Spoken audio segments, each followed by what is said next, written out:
નમસ્કાર, આપ જોઈ રહ્યા છો નેશન પ્લસ ન્યૂઝ. હું છું આપની સાથે હેતલ ભગત. જંબુસર તાલુકાના સારોદ ગામે મોટી કાર્યવાહી કરવામાં આવી, જેમાં 510 એકર જમીનમાંથી દબાણ દૂર કરવાની કાર્યવાહી કરવામાં આવી. જંબુસર તાલુકાના સારોદ ગામે મોટી કાર્યવાહી 510 એકર જમીનમાંથી દબાણ દૂર કરવાની કાર્યવાહી કરવામાં આવી. જંબુસર તાલુકાના ઇતિહાસમાં સૌથી મોટી કાર્યવાહી સારોદના ભાટા વિસ્તારમાં કરવામાં આવી.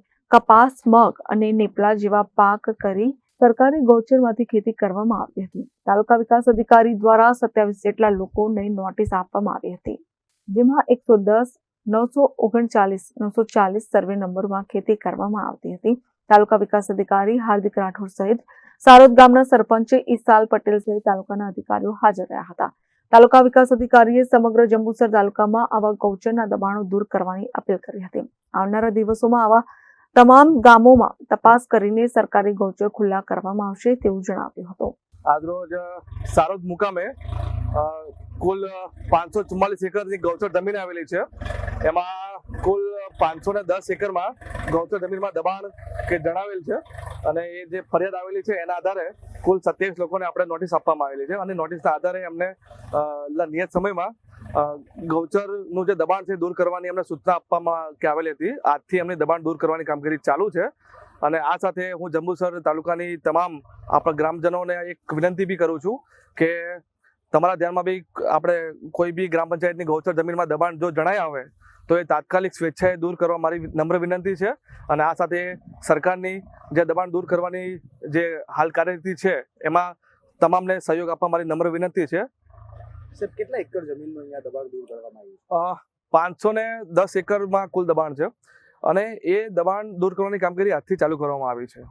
તો દરેક ગામમાં આજે તો આપણે સારોદની વાત કરીએ તો સારોદમાં 510 એકરમાં કપાસ, મગ અને નેપલા એ એક મેડિસિનલ ડ્રગ છે એનું વાવેતર કરવામાં આવ્યું હતું અને એ કાચું વાવેતર હતું પણ ગૌચર જમીન છે અને ગેરકાયદેસર રીતે પાક ઉગાડવામાં આવ્યો છે એટલે પંચાયત ધારાની જોગવાઈ મુજબ એ ગૌચર દબાણ કહેવાય અને દબાણ દૂર કરવાની અમારી સરકારી ફરજ છે. આજ રોજ ટીડીઓ સાહેબ તથા પત્રકાર તથા અમારા ગામજનો જે અમારા ત્યાં ખાર ખરાબાની જમીન તથા ગૌચરની જમીનની અંદર જે ખોટી રીતે વાવેતર કરેલું હતું તેને દૂર કરવા માટે ટીડીઓ સાહેબ અમે ગામજનો સ્વચ્છિત રીતે અમે એને દૂર કરીએ છીએ અને આવા જે બી દબાણો હોય જ્યાં બી હોય આખા તાલુકામાં જ્યાં જ્યાં હોય ત્યાં આગળ બી આવી રીતે દૂર કરવું જોઈએ. કેમ કે હવે જે સરકાર છે એ આક્રમક રીતે આને નાશ કરવા ફરે છે એટલે એ કરવું જ ના જોઈએ ને. એ આ ધોળાની જમીન છે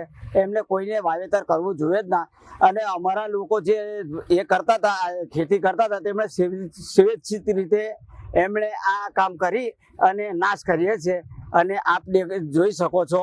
એટલે આ બધાને બી આ તાલુકાના દરેક ગામડાવાળોને બી હું એ રીતનું કહું છું કે આવા દબાણો બંધ કરી અને ગૌચરનું જે જગ્યા છે તે ખુલ્લી કરવા ખાસ વિનંતી છે. Sandeep Dixit, Nation Plus News, Jambusar. સમાચારોના સતત અપડેટ મેળવવા માટે અમારી નેશન પ્લસ ન્યૂઝની યુટ્યુબ ચેનલને સબસ્ક્રાઇબ કરો, બેલ આઇકન દબાવો અને જોડાયેલા રહો ફેસબુક, ઇન્સ્ટાગ્રામ અને ટ્વિટર પર.